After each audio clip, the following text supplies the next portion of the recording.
The air inside Harmony Point Space Station tasted like metal and recycled oxygen.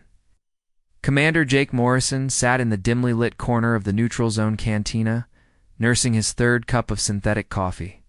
The liquid was bitter and left a strange aftertaste, but it was better than the alcohol they served to aliens. Human stomachs couldn't handle most of the drinks other species enjoyed. Jake watched the crowd of different aliens moving through the cantina. Tall, blue Centaurians with their forearms gestured wildly as they argued about trade routes. Short, furry Corvani rolled around on their wheel-like legs, carrying data tablets between tables. Near the far wall, a group of crystalline Zephyrite hummed in harmony, their bodies glowing with soft purple light. It had been 6 months since the war ended. 6 months since the Terran Federation had signed the peace treaty with the Vorthon Empire. Jake still couldn't believe they had one.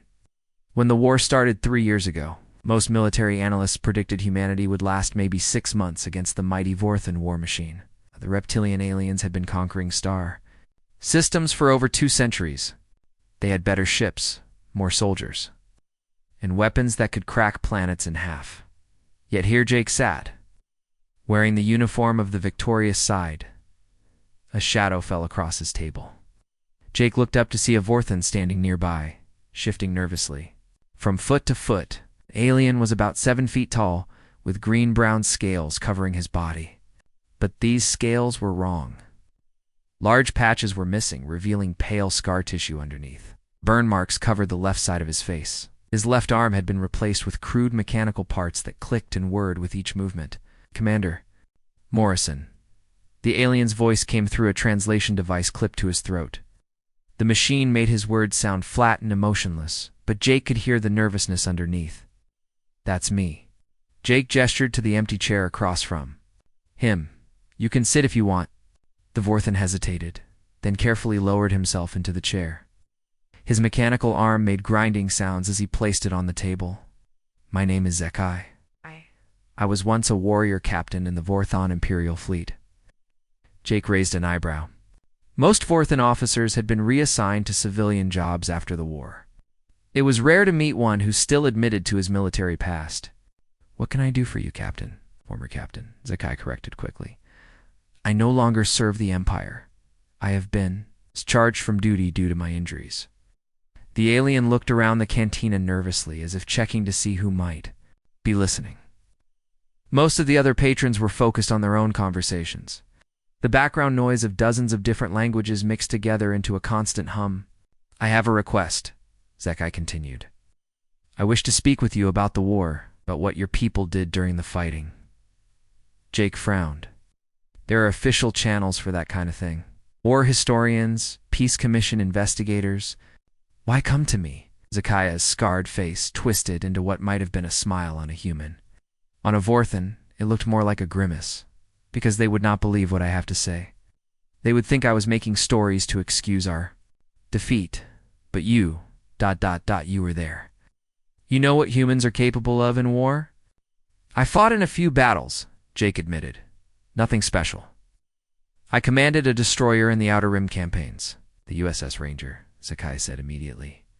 You were at the Battle of Kepler mining belt, and Proxima Station, and The aliens. Voice dropped to almost a whisper. Terragate. Jake felt a chill run down his spine. Those weren't battles that appeared in official records. The details were classified at the highest levels. How did this broken alien know about them? You were there too, Jake realized. Zekai nodded slowly. I survived all 3 engagements. I'm probably the only Vorthon who can make that claim. Most of my fellow officers died in those battles. The lucky ones died quickly. The alien reached into a pouch on his belt and pulled out a small datapad. He placed it on the table between them. The screen showed official Vorthon military records, stamped with authentication codes that Jake recognized as genuine. I commanded the dreadnought Crimson Talon at Kepler Belt, Zekai explained. Later I served aboard the Void Striker at Proxima Station. Finally, I was tactical advisor to Admiral Korthvas during the assault on your home system. Jake studied the records on the datapad. Everything checked out. This alien had indeed been present at some of the most classified battles of the war. Battles that most humans preferred not to think about. Why are you telling me this, Jake? Asked. Zekai leaned forward, his mechanical arm worry softly. Because the galaxy needs to know what humans truly are. Not the stories your propaganda tells, or the lies our leaders spread to save face. The truth, which is that humanity doesn't fight wars the way other species do. You don't just defeat your enemies, you break them. You turn everything they believe about warfare into a nightmare. You make them afraid to sleep, afraid to breathe, afraid to exist in the same universe as you. Jake felt uncomfortable. He had heard whispers about some of the tactics used during the war. Things that made even veteran soldiers look away and change the subject. Before the war, Zekai continued. Our intelligence reports described humans as primitive mammals with basic technology. Your ships were smaller than ours, your weapons less powerful, your armies outnumbered, 3-1. By every measure, we understood, the Vorthan Empire should have crushed the Terran Federation in a matter of months. The alien's good hand clenched. Into a fist on the table, we were fools. We measured you by our own standards. We thought war was about who had the biggest ships and the most soldiers. Never understood that humans don't just fight with weapons. You fight with ideas. With madness. With a willingness to do things that no sane species would consider. Jake remained silent, letting the alien talk. He could see the pain in Zekai's eyes, not just physical but something deeper. This was a being whose entire worldview had been shattered. I have told parts of this story to other aliens, Zekai said. Diplomats, historians, even some Vorthan military officials. They listen politely, then dismiss my words as the ravings of a damaged mind. They cannot accept that their mighty empire was defeated by creatures they consider inferior. But you, want to tell me the full story? Yes, because you humans need to understand what you are, what you become when pushed to the edge of extinction. Other species look at your victory and think it was luck or superior technology they haven't discovered yet. They don't realize that the real weapon was something inside you, something that makes you more dangerous than any alien race in the galaxy. Zekai activated his datapad and pulled up a star chart showing the locations of the 3 major battles. Red marks indicated Vorthan losses. The numbers were staggering. My Kepler belt. I lost 12 ships to your 3, the alien said quietly. At Proxima Station, an entire garrison was destroyed by enemies who were already dead. And at Terragate, he shuddered, his scales rippling with remembered fear. At Terragate, I watched 12 billion humans choose death over surrender. I watched your entire species turn itself into a weapon. Jake felt his mouth go dry. He remembered Terragate, but not from the strategic level. He had been a ship commander, focused on a small part of the massive battle. He never knew the full scope of what had happened. These stories need to be told, Zekai insisted, not to glorify war, but to warn other species about what happens when they push humans too far. Your people fight like the universe itself is trying to kill them, because, in your history, it was. The alien leaned back in his chair, looking suddenly very tired. I request asylum in Terran space, Commander Morrison. I no longer wish to serve an empire that might someday face humanity again in war. I have seen what happens to those who fight. Humans. I prefer to live. Jake stared at the scarred alien across from him, trying to process everything he had heard. The war was over. Humanity had won. But apparently the real story was far more complex than anyone realized. Tell me, Jake, said finally. Tell me everything. Zekai stared at his mechanical hand for a long moment before speaking. The metal fingers clicked against the table as he flexed them, a habit he had developed since the surgery. Jake waited patiently, understanding that some memories took time to surface. The Kepler mining belt was supposed to be an easy victory, Zekai began. Our intelligence told us it was a minor human outpost. Maybe 50,000 miners working the asteroids, a few cargo ships. Nothing that could threaten a proper military force. The alien pulled up a holographic display from his datapad. Showed the asteroid field as it existed before the battle. Hundreds of rocky chunks floating in space, some as small as houses, others as large as cities. Mining platforms dotted the field like metal spiders, their long arms reaching out to harvest precious metals and rare minerals. I commanded a full battle group, Zekai continued. 12 heavy cruisers, each one capable of destroying a planet's surface. My flagship, the Crimson Talon, was the pride of the Vorthan fleet. 2 kilometers long, armed with plasma cannons that could melt through any known armor. Jake looked at the display, trying to imagine the massive ships moving through the asteroid field. Vorthon cruisers were impressive vessels, designed more like flying fortresses than the sleek human destroyers he was used to. We approached the belt in standard formation, Zekai said. Our sensors showed exactly what intelligence had promised. 3 human warships guarding the mining operation. The destroyer USS Defiant under Captain Lisa Hayes, plus 2 frigates. Maybe 100 crew members total, facing my force of over 8,000 warriors. The alien's scarred face showed no emotion as he spoke, but Jake could hear the old pride creeping into his voice. Even now, Zekai remembered how confident he had felt that day. The human ships moved to intercept us at the edge of the asteroid field, Zekai continued. Standard defensive positioning. Captain Hayes broadcast the usual warnings about trespassing. In human space, I responded with the standard ultimatum to surrender or be destroyed. She was known for her aggressive tactics and refusal to back down from superior forces. It didn't surprise him that she had chosen to fight. The battle began exactly as expected, Zekai said. Our plasma cannons tore through the human shields, like they were made of paper. The USS Defiant took heavy damage within the first few minutes. The other frigate's weapons went offline. The holographic display updated to show the battle as it unfolded. Red dots representing Vorthon ships surrounded the blue dots of the human defenders. The human formation was clearly falling apart under the overwhelming firepower. I ordered my ships to finish them quickly, Zekai admitted. There was no honor in prolonging the destruction of such a small force. Better to end their suffering and move on to securing the mining platforms. The USS Defiant stopped firing, Zekai continued. Her engines went dark. Ship began drifting toward one of the larger asteroids, trailing atmosphere from multiple hull breaches. The frigates were in similar condition. I declared victory and ordered my ships to spread out and secure the mining platforms. Jake leaned forward, sensing that this was where the story would take an unexpected turn. That's when the asteroids started moving. Several of the larger asteroids suddenly changed course, accelerating toward the Vorthan fleet at incredible speeds. At first, we thought it was some kind of natural phenomenon, Zekai explained.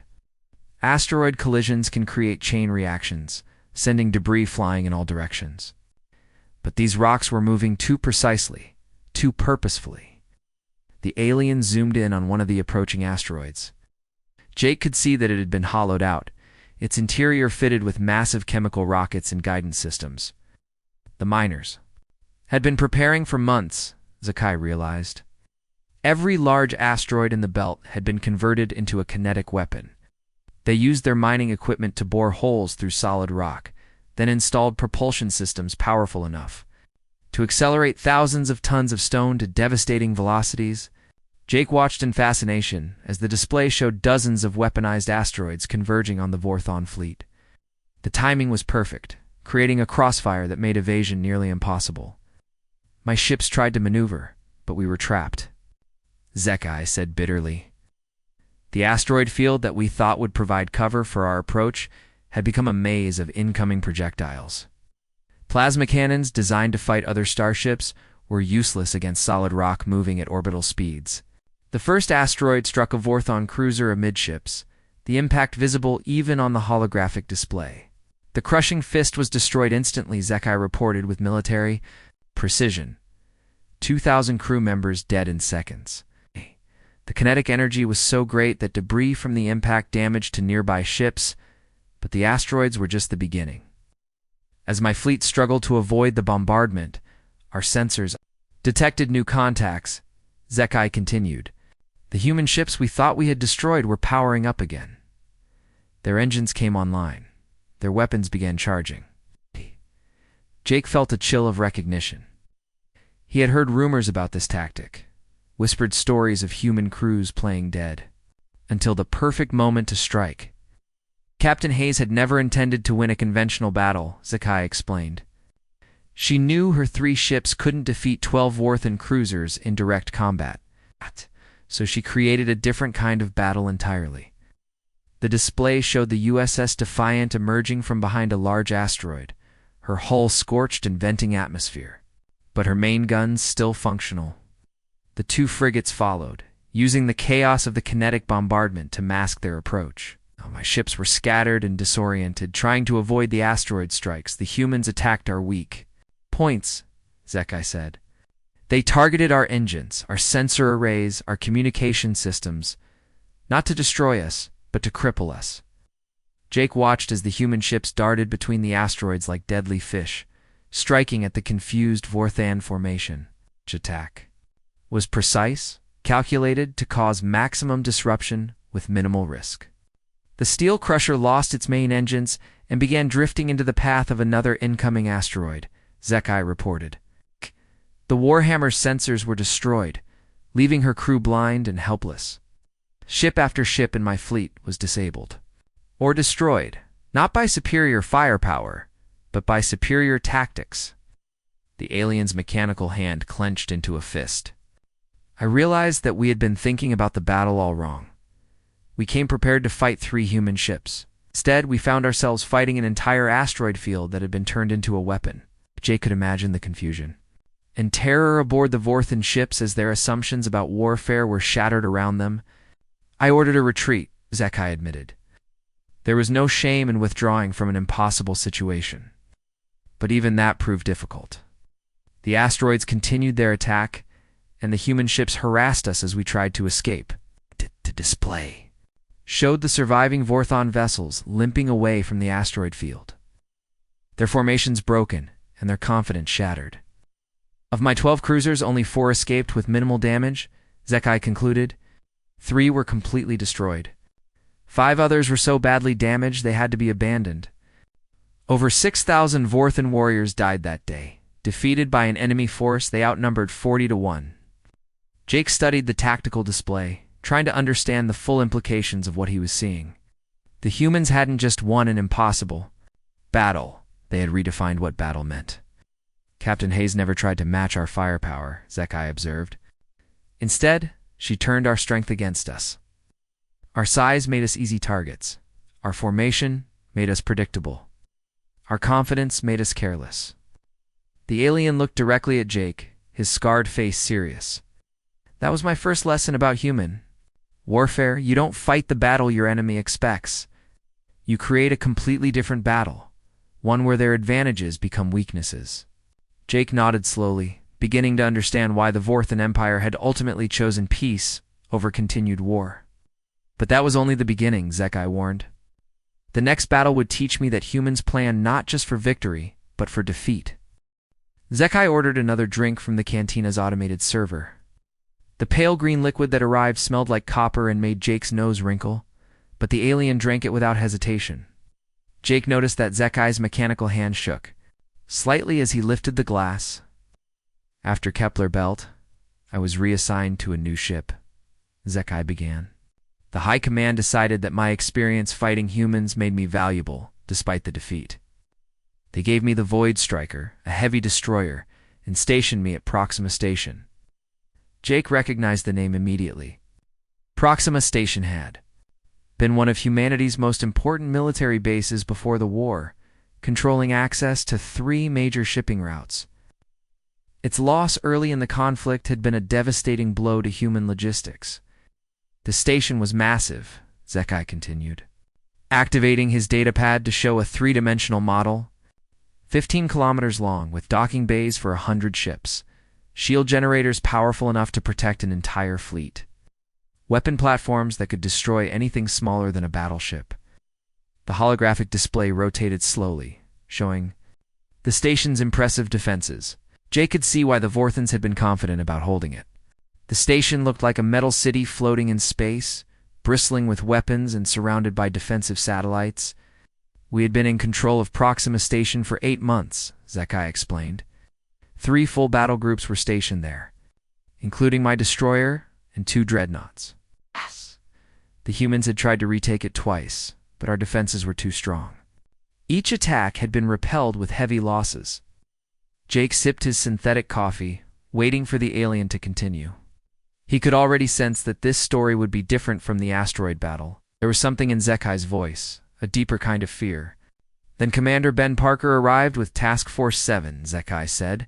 15 human ships, mostly frigates and destroyers.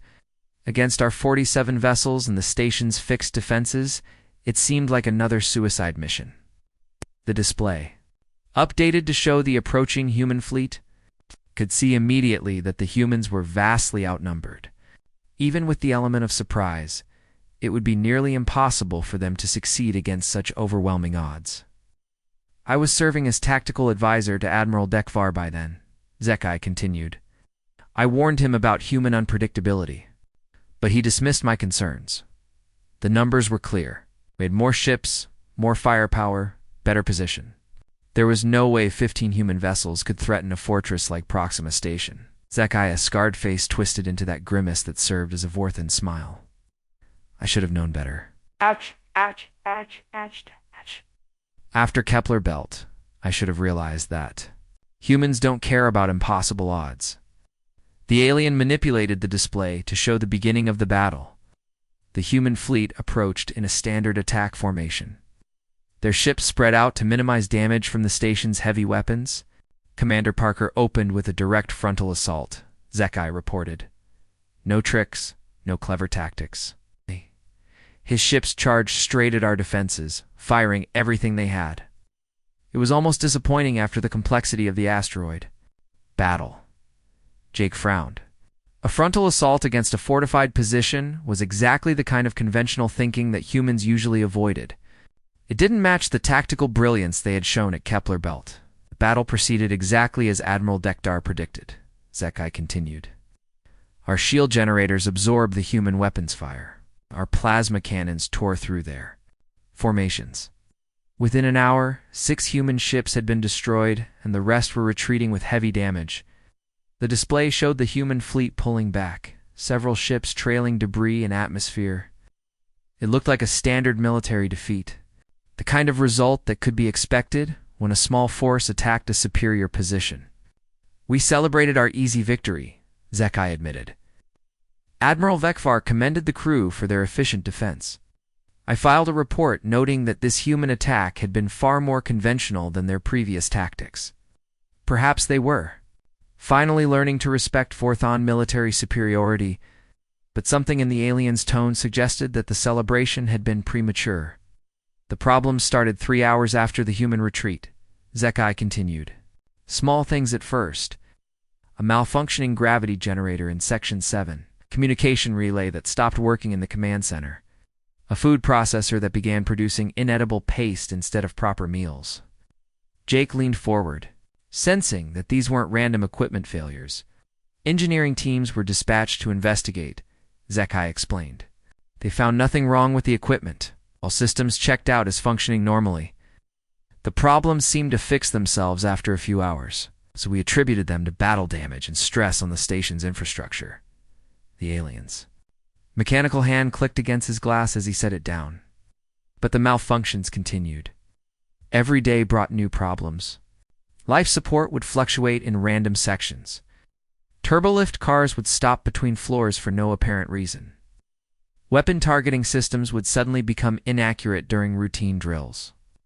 Jake was beginning to understand what had really happened. The station was fighting back. Zekai nodded grimly. At first, we thought it was sabotage by human prisoners or sympathizers. Security teams conducted searches throughout the station. They found nothing.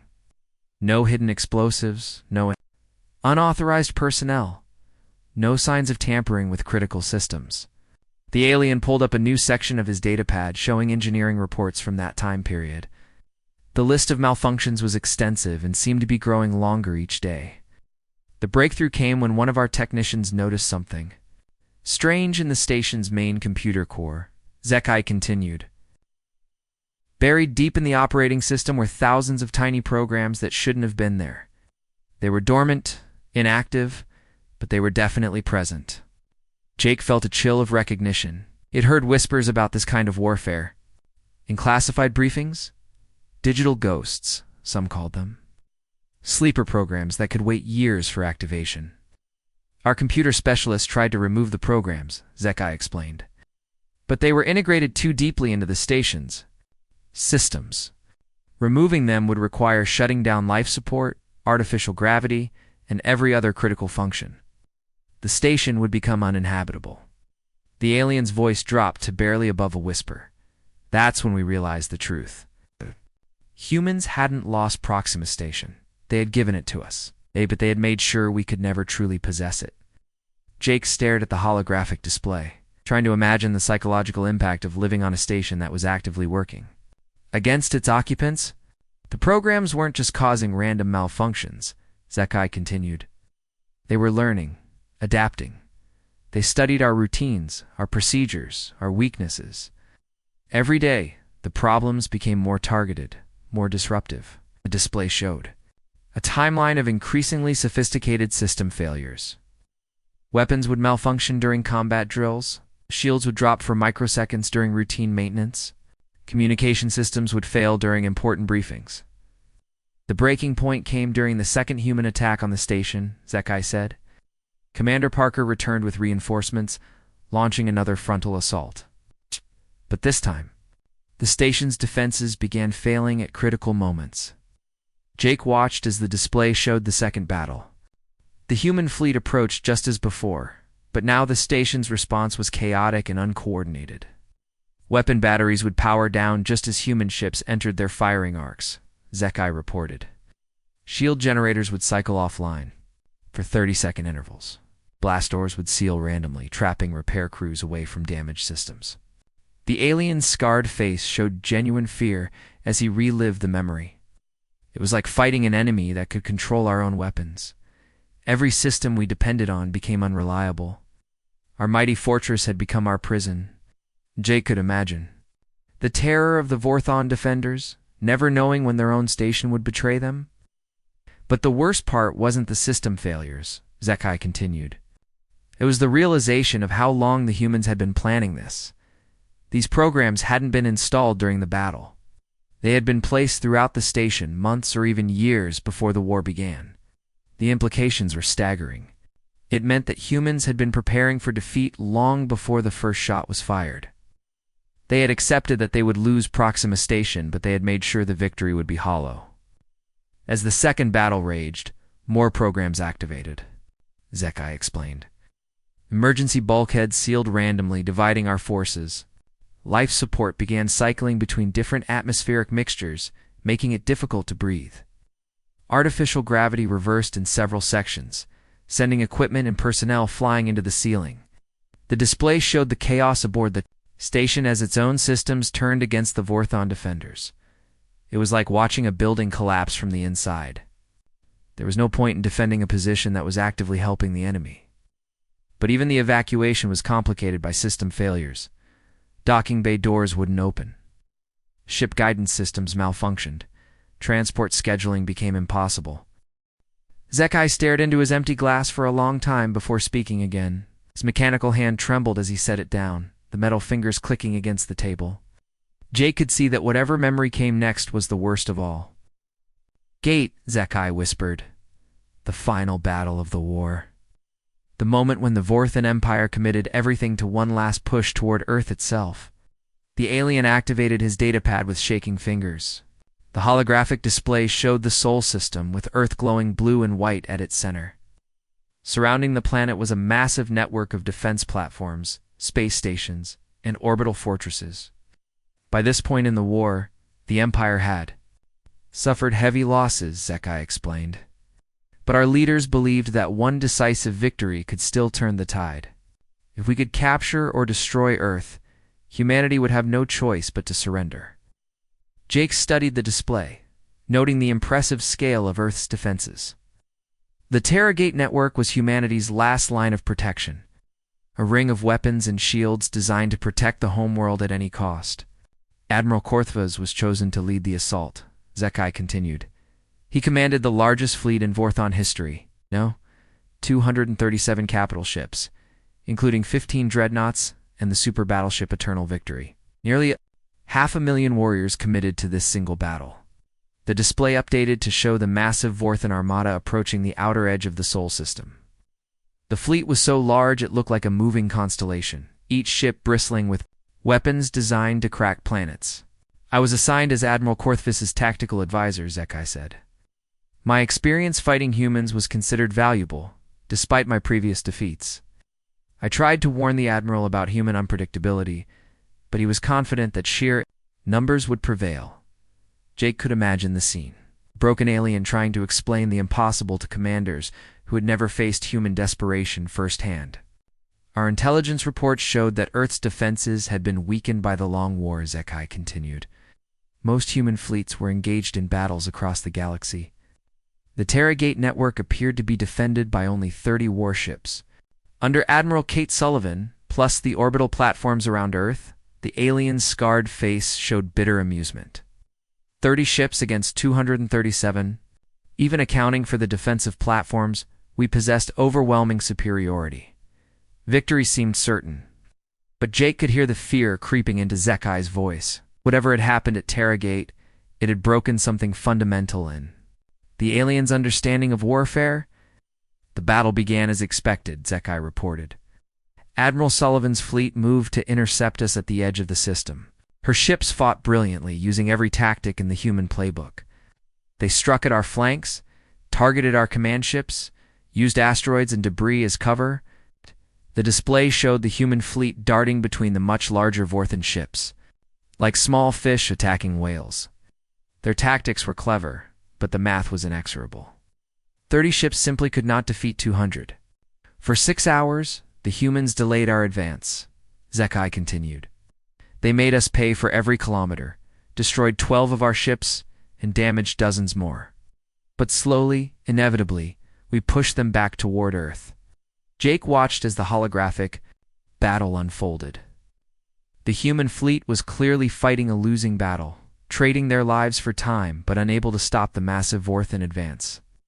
As we approached Earth's orbit, the planetary defense platforms opened fire, Zekai explained. Massive particle beams and missile salvos filled space with deadly energy. But even Earth's fixed defenses were not enough to stop a fleet of our size. The display showed the Vorthan armada weathering the defensive fire, their shields absorbing most of the damage while their own weapons systematically destroyed the orbital platforms. Admiral Sullivan's remaining ships made a final stand in Earth's shadow, Zekai said.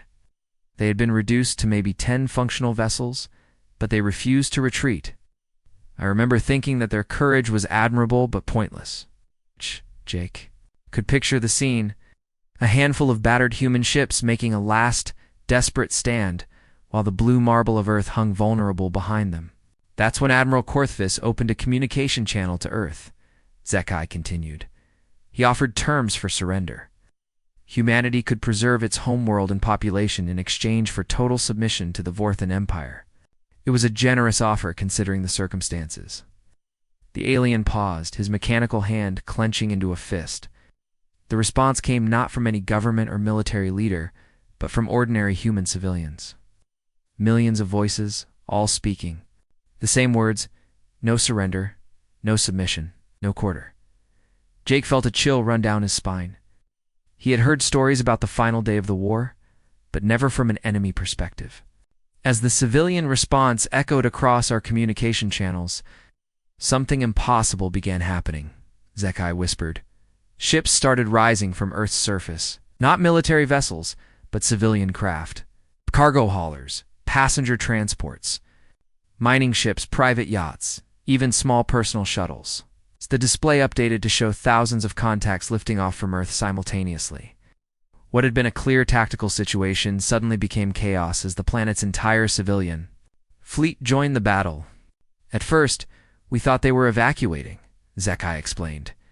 It made sense for civilians to flee a battle zone, but these ships weren't flying away from the fighting. They were heading directly toward our fleet.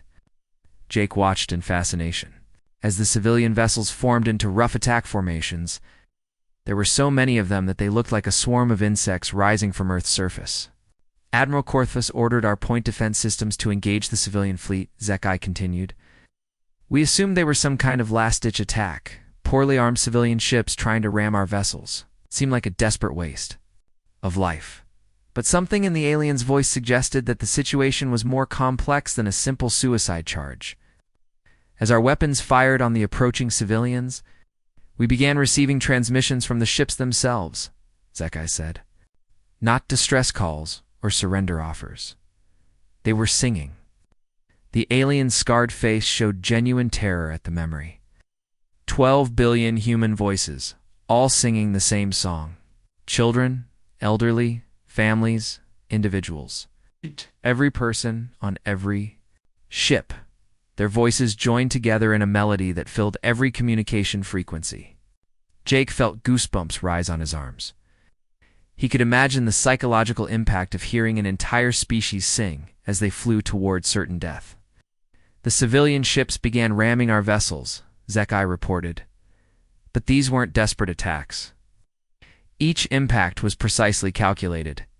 The civilians had converted their cargo holds into kinetic weapons, filling them with dense materials and programming their navigation systems for maximum damage. The display showed the horrifying efficiency of the attack. Hundreds of civilian ships were striking Vorthon vessels with devastating effect. Their improvised weapons tearing through military armor like paper, but the singing never stopped, Zekai emphasized. As each ship was destroyed, as families died together in the void of space, the song continued. It became a funeral dirge for our entire fleet. Jake watched as the Vorthon formation began to crumble under the civilian assault. Ships that had survived battles across the galaxy were being destroyed by converted garbage haulers and passenger liners. A cargo transport carrying mining equipment struck the super battleship Eternal Victory. Amidships, Zekai reported. The impact cracked the hull of our most powerful warship. 3,000 Vorthon warriors died instantly, killed by a civilian vessel crewed by maybe 20 humans. The alien's voice was barely audible now. That's when I understood what we were really fighting. Not a military force, but an entire species that had chosen extinction over submission. Every human on Earth, from newborn children to dying elderly, had decided that death was preferable to Vorthon rule. Jake stared at the display, trying to comprehend the scale of what he was seeing. An entire planet's population turning itself into a weapon. The psychological impact on our forces was devastating, Zekai admitted. How do you fight an enemy that considers total annihilation a victory? Our warriors began to break under the strain. Some refused orders, others abandoned their posts. A few even turned their weapons on themselves, rather than continue the slaughter. The display showed the Vorthon fleet in full retreat, their formation shattered, and their morale destroyed. Nearly half their ships had been lost to an enemy that shouldn't have been able to resist them. Admiral Korthvus ordered a full withdrawal, Zekai concluded. The survivors of our grand fleet limped back to Vorthon space, forever changed by what they had witnessed. Within days, the Empire sued for peace. The alien looked directly at Jake, his eyes filled with a fear that would never fully heal. That was my final lesson about human warfare. When pushed to the brink of extinction, humans don't just fight with weapons or tactics or technology, they fight with their very souls. They become something beyond military strategy, beyond rational calculation. Jake sat in stunned silence, finally understanding why the Vorthon Empire had chosen peace over victory.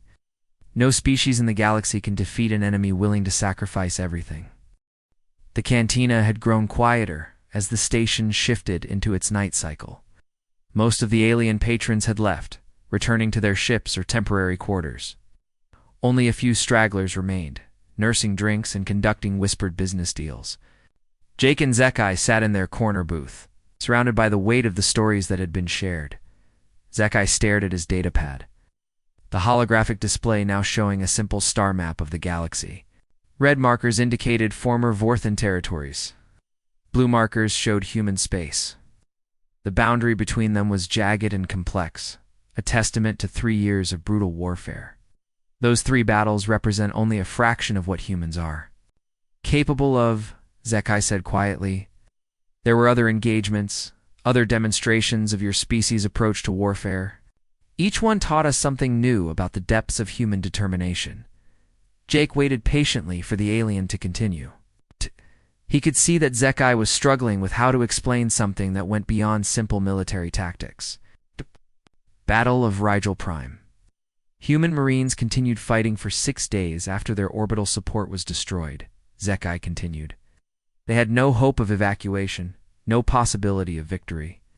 But they held their positions until the last soldier died, buying time for civilian evacuations they would never live to see completed. The alien's mechanical fingers clicked against the table as he spoke, near the Vega system. A single human destroyer spent 3 weeks conducting hit-and-run attacks against a Vorthan supply convoy. The ship was damaged, outnumbered 52-1, and cut off from all support.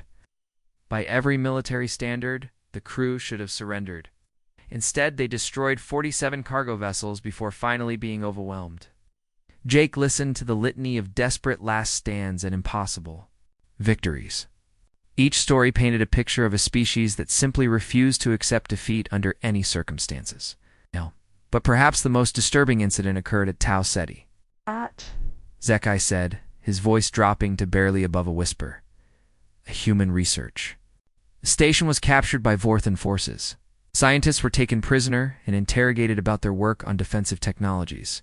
The alien paused, clearly struggling with the memory. Humans told us everything we wanted to know. They answered every question, provided detailed technical specifications, even offered to help improve our own weapons systems. Our interrogators were pleased with their cooperation. Jake frowned. This didn't sound like the fierce resistance described in the other stories.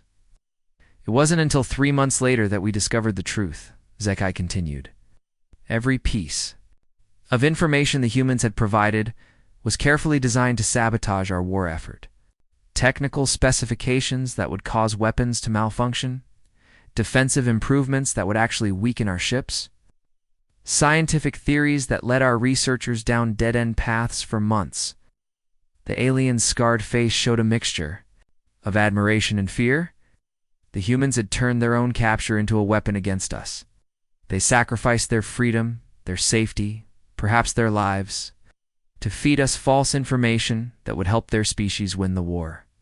Jake was beginning to understand the scope of what Zekai was trying to explain. It wasn't just about superior tactics or better technology. It was about a fundamental difference in how humans approached conflict. Every defeat taught us the same lesson, Zekai explained. Humans don't just fight with their military. They fight with their entire civilization. Scientists become saboteurs.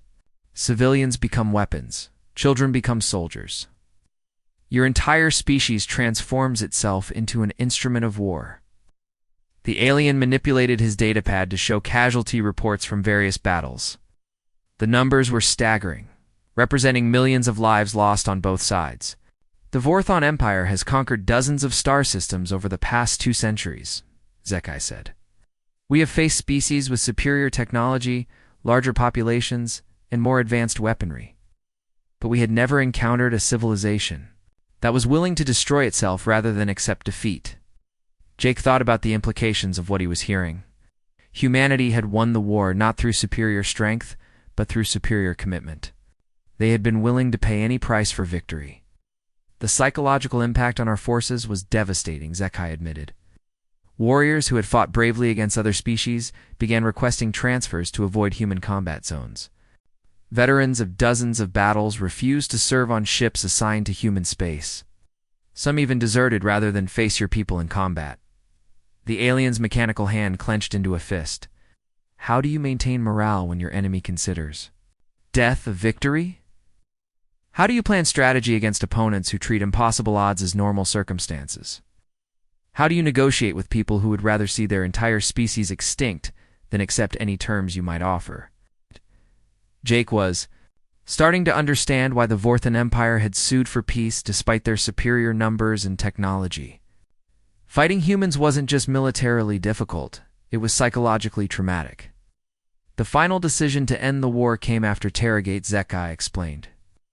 Emperor Krathal consulted with his advisors about the cost of achieving total victory over humanity. The projections were ... disturbing. The alien pulled up a classified Vorthon military analysis on his datapad. Even though Jake couldn't read the alien script, the charts and graphs told a clear story of exponentially increasing costs. To completely defeat humanity would require the Empire to adopt human methods, Zekai said. We would need to be willing. To sacrifice our entire population if necessary, we would need to turn every Vorthan civilian into a potential weapon. We would need to fight with the same desperate madness that makes humans so terrifying. Jake could see the horrible logic. To beat an enemy willing to do anything, you had to be willing to do anything yourself. Emperor Krathal realized that victory over humanity would destroy what it meant to be Vortham. Zekai continued. We would win the war by becoming the very monsters we sought to defeat. The Empire would survive, but the civilization that made it worth preserving would be lost.